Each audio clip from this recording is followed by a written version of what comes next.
बिस्मिल्लाहिर्रहमानिर्रहीम। अस्सलाम वालेकुम माय यूट्यूब ऑडियंस, कैसे हैं आप सब। उम्मीद है कि आप सब खैरियत से होंगे। आज की वीडियो बहुत ही ज़बरदस्त होने वाली है क्योंकि आज की इस वीडियो में मैं लेकर आई हूँ आप सब के लिए फ़िश पकौड़े की रेसिपी। उम्मीद है कि आप सबको मेरी वीडियो पसंद आएगी। वीडियो बनाना स्टार्ट करते हैं। यहाँ पर मैंने ली है 2 किलो फ़िश। तो ये जो है 2 किलो फ़िश है, इसको मैंने धोकर अच्छी तरह से स्मेल ख़त्म कर ली है। जो फ़िश है ये ताज़ी है। ये देखें जी, यहाँ पर मैंने अंकल से बोला था कि इसकी जो स्किन है ये उतरवा के लाइएगा, तो लेकिन वो वैसे ही जो है ले आया। तो अब हम इससे ऐसे ही रेसिपी को बनाएंगे। यहाँ पर जो फ़िश है मैंने वो बड़ी नहीं ली, अगर आप चाहें तो बड़ी वाली ले सकते हैं, लेकिन मैं यहाँ पर छोटी यूज़ करूँगी। यहाँ पर जी मैंने 1 चम्मच भर कर अदरक लहसुन का पेस्ट ऐड किया है। अब यहाँ पर मैं कूटी हुई लाल मिर्च ऐड कर रही हूँ 3 टेबल स्पून भर कर। तो ये देखिए जी, अब मैं इसके अंदर डाल रही हूँ 1 टेबल स्पून साबुत ज़ीरा, हाफ़ टेबल स्पून अजवाइन, 1 टेबल स्पून नमक जाएगा इसमें, 1 टेबल स्पून इसमें जाएगी काली मिर्च पीसी हुई, हाफ़ टेबल स्पून जाएगी इसमें लाल मिर्च पीसी हुई। यहाँ पर जी मैंने जो है धनिया और ज़ीरा इसको थोड़ा सा दरदरा सा कर लिया है, 1 टेबल स्पून ये जाएगा। अब यहाँ पर इसमें जाएंगे 2 लेमन जूस। ये देखिए जी, इस तरह से आपने निचोड़ लेना है, बीज निकाल लेने हैं पहले। तो अब मैं हाथ की मदद से मसाले को जो है अच्छी तरह सब पीसेस के ऊपर लगा दूंगी, ताकि जो हमारा कोई भी पीस है वो खाली ना रह सके। ये मेरी जो है 2 केजी फ़िश है। ये देखें जी, हमने इस तरह से अच्छी तरह से मसाला लगा लेना है हाथ की मदद से। हर एक पीस को यहाँ पर मसाला लगा लिया है। अब मैं इसके अंदर डालूँगी 2 टेबल स्पून चिली सॉस। आप चाहें तो आप यहाँ पर सिरका और सोया सॉस भी ऐड कर सकते हैं, लेकिन यहाँ पर मैंने जो है चिली सॉस ऐड कर दिया है। इसको अच्छी तरह से मिक्स करने के बाद मैं यहाँ पर जो है 6 घंटे के लिए इसको कवर करके रख दूँगी।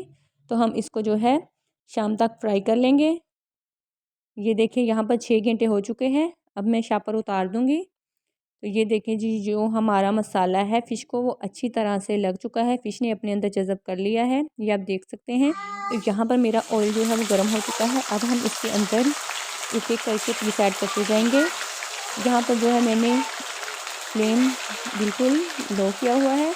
इसमें डालने के बाद हम फ्लेम को थोड़ा हाई कर देंगे। इससे क्या होगा, हमारी जो फ़िश है वो बहुत ही ज़बरदस्त फ़िश पकौड़े की रेसिपी तैयार होगी। तो ये देखें जी, 2 से 3 मिनट के बाद मैं इसको जो है साइड चेंज कर रही हूँ इसकी। ये देखें, इस तरह से हमने साइड चेंज कर लेनी है।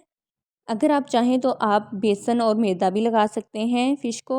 जब हम मसाला लगा रहे होते हैं तो मैंने नहीं लगाया, अगर आप चाहें तो आप लगा सकते हैं। ये देखें जी, हमारा जो फ़िश पकौड़ा है वो तैयार हो चुका है। अब हम इसको निकाल के गार्निश करेंगे। तो यहाँ पर जी माशाल्लाह से इसका कलर देखिए कितना खूबसूरत आया, लग रहा है ना जैसे एकदम से जैसे जो है रेस्टोरेंट पे जो फ़िश पकोड़ा या फ़िश फ्राई पड़ी होती है वैसा ही कलर है माशाल्लाह से। तो अब हम बनाएंगे ग्रीन चटनी, जो कि फ़िश पकोड़े के साथ साथ ग्रीन चटनी इस जायके को और भी मज़ेदार बना देगी, टेस्टी। यहाँ पर हम ऐड करेंगे धनिया, चने के सब्ज़ बालियाँ, 2 हरी सब्ज़ मिर्चें, लहसुन, साथ साथ इसमें जाएगा आधा टमाटर। तो अब हम इसको पीस लेंगे। ये देखें जी, हमारी ग्रीन चटनी तैयार हो चुकी है माशाल्लाह से। अगर आप चाहें तो थोड़ा सा नमक भी ऐड कर सकते हैं इधर। फ़िश जो है ज़्यादा से ज़्यादा 10 से 12 मिनट लेती है फ्राई होने में। ये देखें जी, माशाल्लाह से चटनी तैयार हो चुकी है। उम्मीद है कि आप सबको मेरी फ़िश पकोड़े और ग्रीन चटनी की रेसिपी पसंद आई होगी। अगर आपको मेरी रेसिपी पसंद आई हो तो मेरे चैनल को सब्सक्राइब करें, मेरी वीडियो को लाइक करें, शेयर करें, कमेंट करना बिल्कुल ना भूलें। अपना बहुत सारा ख्याल रखें। अल्लाह हाफिज़।